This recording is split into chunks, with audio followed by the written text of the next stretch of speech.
Seventh class సామాన్య శాస్త్రం semester 1. దీనిలో ఫస్ట్ లెసన్ మొక్కల్లో పోషణ. దీనిలో కీ పాయింట్స్ ఏంటంటే మొక్కలను స్వయం పోషకాలు అంటారు. పత్రాలు మొక్కల ఆహార కర్మాగారాలు. పత్రాలు పత్రహరితం అనే ఆకుపచ్చని వర్ణద్రవ్యాన్ని కలిగి ఉంటాయి. కిరణజన్య సంయోగక్రియ జరపడానికి పత్రహరితం, సూర్యరశ్మి, కార్బన్ డయాక్సైడ్, నీరు అవసరం. ఎడారి మొక్కలు బాష్పోత్సేకం ద్వారా జరిగే నీటి నష్టాన్ని నివారించడం కోసం పొలుసులు లేదా ముళ్ళ వంటి ఆకులను కలిగి ఉంటాయి. ఇది కిరణజన్య సంయోగక్రియ యొక్క ఈక్వేషన్. శైవలాలు కిరణజన్య సంయోగక్రియ ద్వారా వాటి ఆహారాన్ని అవే తయారు చేసుకుంటాయి. కార్బోహైడ్రేట్స్ కార్బన్, హైడ్రోజన్, ఆక్సిజన్ అణువులతో తయారవుతాయి. ఇవి మాంసకృత్తులు కొవ్వుల తయారీలో ఉపయోగపడతాయి. కానీ మాంసకృత్తులు నత్రజని కలిగి ఉన్న నత్రజనియుత పదార్థం. పరపోషణ విధానాన్ని ఉపయోగించే మొక్క కస్క్యూట. దీన్నే బంగారు తీగ అని కూడా అంటారు, కస్కుట అని. ఈ మొక్కలో పత్రహరితం ఉండదు. ఇది ఏ మొక్కపై పెరుగుతుందో దాన్ని అతిథేయి అంటారు. ఇది అతిథేయికి పోషకాలు అందకుండా చేయడం వల్ల దీన్ని పరాన్నజీవి అంటారు. కీటకాలు తినే మొక్కలను కీటకాహార మొక్కలు అంటారు. ఎగ్జాంపుల్కి వచ్చి నెపంతిస్. శిలీంధ్రాలు రొట్టె నుంచి పోషకాలను శోషించుకుంటాయి. చనిపోయిన కుళ్ళిపోతున్న పదార్థాల నుండి జీవులు పోషకాలను తీసుకునే పోషణ విధానాన్ని పూతికాహార పోషణ అంటారు. పూతికాహార పోషణ విధానాన్ని ఉపయోగించుకునే మొక్కలను పూతికాహారులు అంటారు. శిలీంధ్రాల సిద్ధబీజాలు గాలిలో ఉంటాయి. కొన్ని జీవులు కలిసి జీవిస్తూ ఆవాసాన్ని, పోషకాలను పంచుకోవడాన్ని సహజీవనం అంటారు. లైకెన్ అనే జీవుల్లో పత్రహరితం కలిగిన శైవలం ఒక భాగస్వామిగాను, శిలీంధ్రం మరొక భాగస్వామిగాను ఉంటాయి. శిలీంధ్రం ఆవాసాన్ని, నీటిని, ఖనిజ లవణాలను శైవలానికి అందించగా బదులుగా శైవలం ఆహారాన్ని తయారు చేసి శిలీంధ్రానికి అప్పగిస్తుంది. రైజోబియం అనే బ్యాక్టీరియా గాలిలో వాయు రూపంలో ఉన్న నత్రజనిని తీసుకుని అనువైన రూపంలో మారుస్తాయి.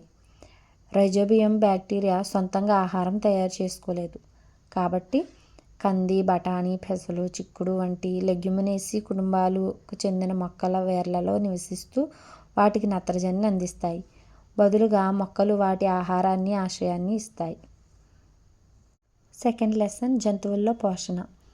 ఆహారంలో విచ్ఛిన్నం చేయబడిన సంక్లిష్ట అంశాలను సరళ అంశాలుగా మార్చడాన్ని జీర్ణక్రియ అంటారు.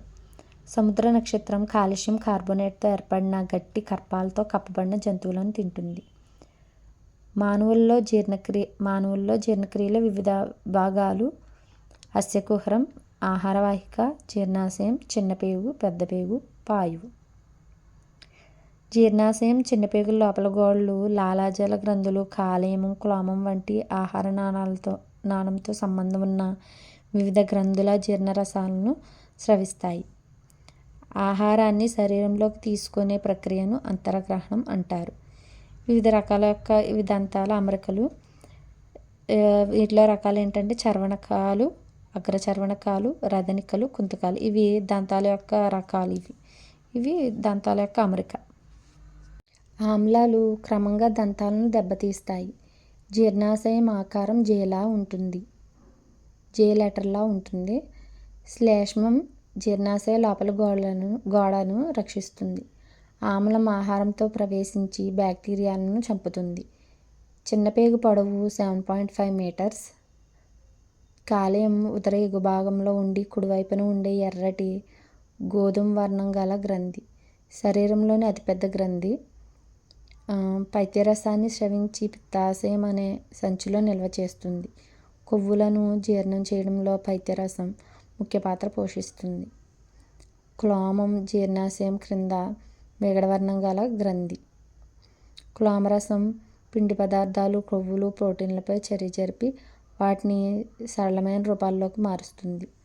బ్లూమాంట్ జీర్ణాశయం ఆహారాన్ని చిలుకుతున్నట్లుగా గుర్తించారు. పెద్దపేగు పొడవు 1.5 మీటర్స్. ఆవులు, గేదెలు గడ్డిని కొరికి మింగివేసి పొట్టలోని ప్రథమ ఆమాశయ భాగంలో నిల్వ చేస్తాయి. నీళ్ల విరేచనాల సమస్యను డయేరియా అంటారు. గడ్డిలో సెల్యులోజ్ అనే ఒక రకమైన పిండి పదార్థం సమృద్ధిగా ఉంటుంది. నెమరు వేసే జంతువులైన పశువులు, జింకలు మొదలైన వాటి ఆమాశయ భాగంలోని బ్యాక్టీరియా సెల్యులోజ్ను జీర్ణం చేయడానికి సహాయపడతాయి. మానవులతో సహా అనేక జంతువులు సెల్యులోజ్ను జీర్ణించుకోలేవు. గుర్రం, కుందేలులో ఆహార వాహిక, చిన్నపేగుల మధ్య అందనాళం అనే పెద్ద సంచి లాంటి నిర్మాణం ఉంటుంది. జీర్ణ వ్యవస్థ లేని జీవి అమీబా. ఇది ఏకణజీవి. కదలికలు ఆహార సంగ్రహణ కోసం మిథ్యాపాదాలు లేదా సూడోపోడియా వంటి నిర్మాణాలను బయటకు పంపుతుంది. ఆవు పాలలోని కొవ్వుల కంటే మేకపాలలోని కొవ్వులు సరళంగా ఉంటాయి. అందుకే ఆవు పాల కంటే మేకపాలు తేలికగా జీర్ణమవుతాయి. లెసన్ ఉష్ణం. థర్మామీటర్ పరికరంతో ఉష్ణోగ్రతను కొలుస్తారు. శరీర ఉష్ణోగ్రత కొలిచే థర్మామీటర్ను క్లినికల్ థర్మామీటర్ అంటారు. 94 నుంచి 108 డిగ్రీల శ్రేణిలో ఉండే ఫారెన్హీట్ స్కేల్ను మనం గతంలో వాడేవాళ్ళం. ఒక క్లినికల్ థర్మామీటర్ 35 డిగ్రీల సెల్సియస్ నుండి 42 డిగ్రీల సెల్సియస్ వరకు ఉష్ణోగ్రతలను చూపుతుంది. మానవ శరీరం యొక్క సాధారణ ఉష్ణోగ్రత 37 డిగ్రీల సెల్సియస్.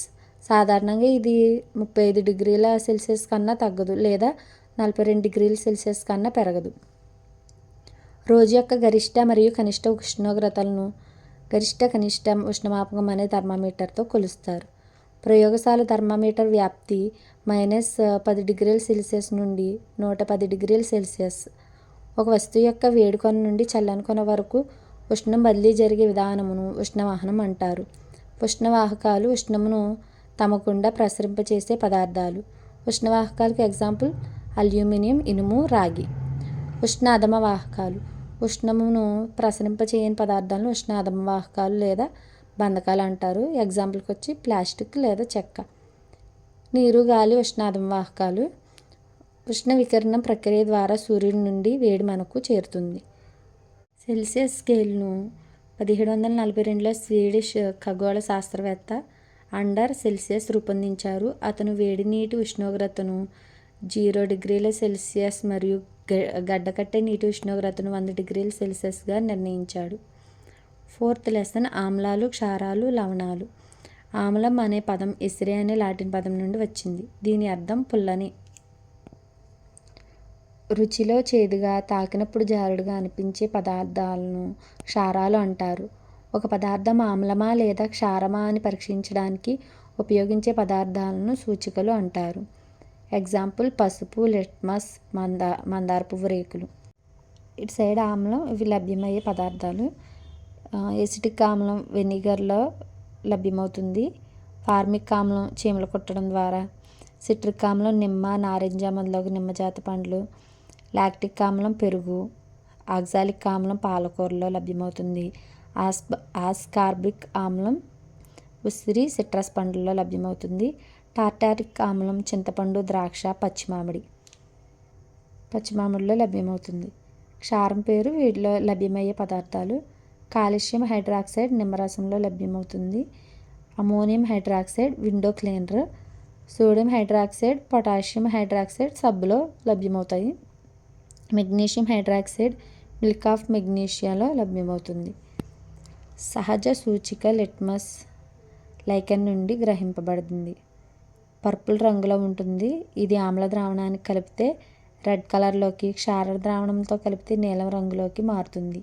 ఇది ఎరుపు నీలి లిట్మస్ పేపర్గా లభిస్తుంది. ఎరుపు లేదా నీలి లిట్మస్ రంగులతో రంగు మారని ద్రావణాలను తటస్థ ద్రావణాలు అంటారు. మందారం ఆమ్ల ద్రావణంతో ముదురు గులాబీ రంగును, క్షార ద్రావణంతో ఆకుపచ్చని రంగుని ఇస్తుంది. ఎక్కువ ఆమ్లాలు కలిగిన వర్షం ఆమ్లవర్షం. గాలిలోని carbon dioxide, nitrogen dioxide, sulphur డయాక్సైడ్లు వర్షపు చుక్కలతో కరిగి కార్బోనిక్ ఆమ్లం, సల్ఫ్యూరిక్ ఆమ్లం, నైట్రిక్ ఆమ్లం ఏర్పడతాయి. ఆమ్లవర్షం చారిత్రక కట్టడాలు, మొక్కలు, జంతువులకి నష్టం కలిగిస్తుంది. ఆమ్లాలు నీలి లిట్మస్ను ఎరుపు రంగులోకి, క్షారాలు ఎరుపు లిట్మస్ని నీలి రంగులోకి మారుస్తాయి. తటస్థీకరణం. ఆమ్లం, క్షారం మధ్య జరిగే చర్యను తటస్థీకరణం అంటారు. మన జీర్ణాశయంలో హైడ్రోక్లోరిక్ ఆమ్లం ఉంటుంది.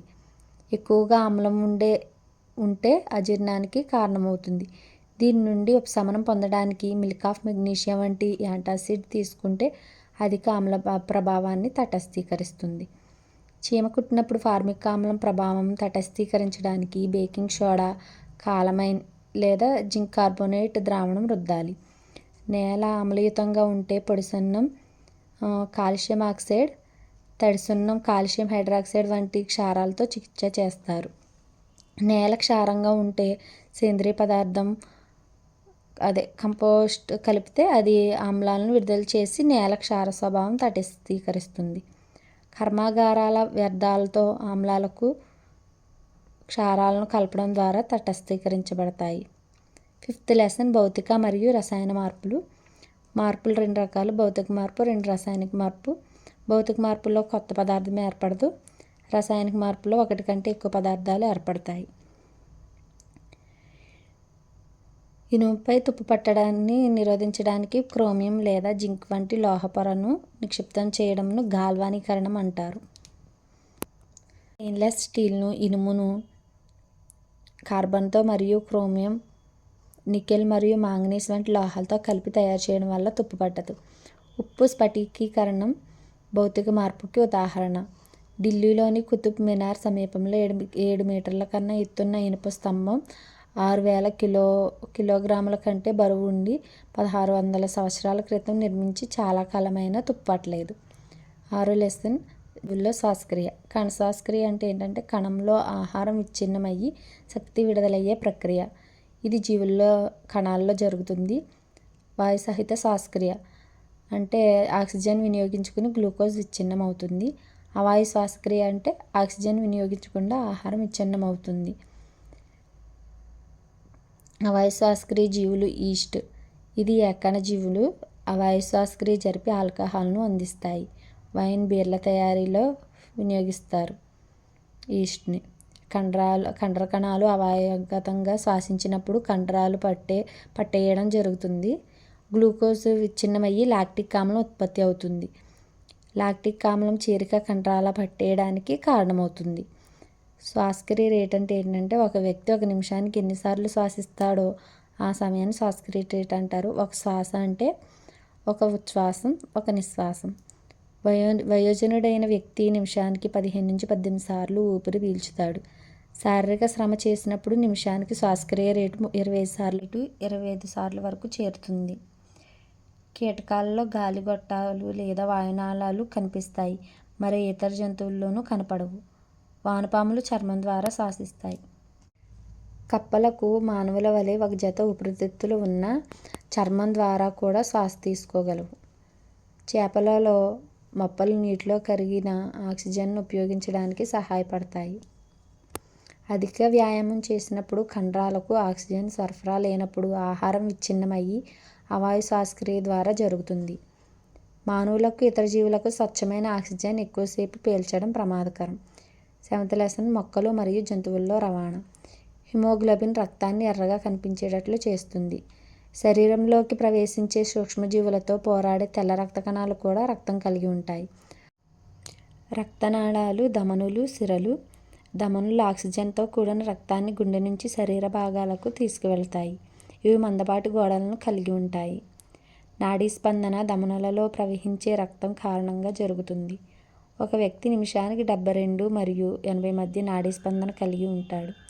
సిరలు సన్నటి గోడలను కలిగి శరీర భాగాల నుండి గుండెకు CO2 అధికంగా ఉండే రక్తాన్ని తీసుకెళ్తాయి. సిరల్లో కవాటాలు ఉంటాయి. కేశనాళికలు అన్నీ కలిసిపోయి సిరలుగా ఏర్పడి హృదయంలోకి తెరుచుకుంటాయి. స్పంజికలు హైడ్రా ఎలాంటి ప్రసరణ వ్యవస్థ కలిగి ఉండవు. నీటి ద్వారానే ఆహారం మరియు ఆక్సిజన్ వాటి శరీరంలోకి చేరుతుంది.